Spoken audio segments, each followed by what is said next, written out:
Exactement, je suis parti en quête d'un regard, d'une vision, d'une paire de lunettes sur ces questions.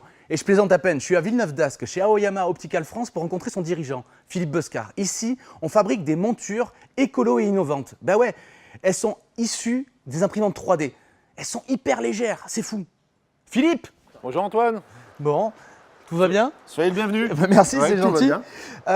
Quand on voit vos montures, on se dit waouh, c'est une évidence, c'est un super produit. J'ai une petite question, c'est d'une idée jusqu'à un produit fini réussi, est-ce que c'est si simple?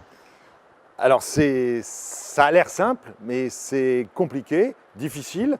La pente est raide, mais quand on est persévérant et qu'on amène une vraie rupture technologique, qu'on est sûr d'être en avance sur son marché, bah, il faut aussi rêver. C'est aussi le principe de la création d'entreprise, de l'entreprise, c'est de rêver, de convaincre, d'innover, d'aller de l'avant. D'accord. Quand vous me parlez de rêver, par exemple, vous me parlez de votre nouvelle marque Oui 3D. Exactement. Ça, c'est un rêve qui est devenu réalité. C'est un rêve qui est devenu réalité, puisque quand je l'ai annoncé en interne, personne ne m'a cru, on a pensé que j'étais un peu un doux rêveur.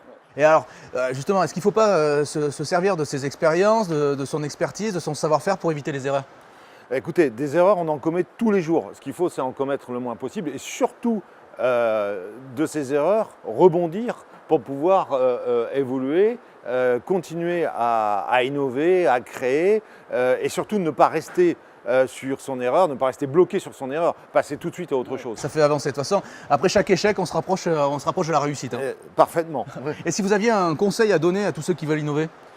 De continuer à créer, à innover, parce que c'est important pour son entreprise, c'est important de créer de la plus-value pour l'entreprise, c'est l'image de l'entreprise, c'est le développement, c'est le futur.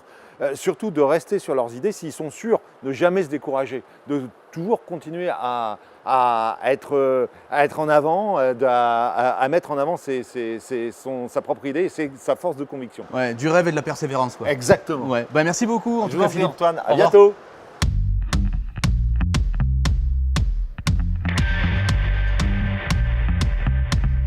Même si on connaît bien ses produits et son marché, on n'est pas à l'abri de difficultés.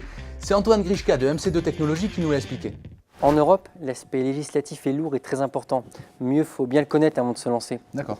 Chez MC2, on a une très belle opportunité qui s'est présentée sur le marché asiatique.